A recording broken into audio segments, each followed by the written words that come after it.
আপনাদের মনে আছে যে একবার তার বাসা ঘেরাও করে পুলিশ উনাকে বের হতে দিচ্ছেন না আন্দোলনে, এটা সম্ভবত 2014 কিংবা 15 আন্দোলনে, 14 সালে। তো সেখানে উনি রাগ করে বলেছেন যে গোপালগঞ্জের নাম পাল্টে দিন।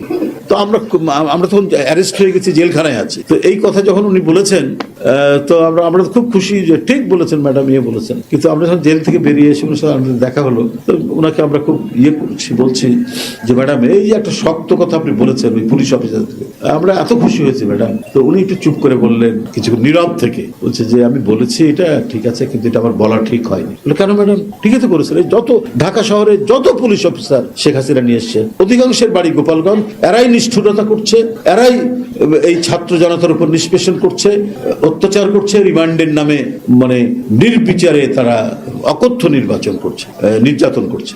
না, সেটা তো সব ঠিকই আছে বলা যায়।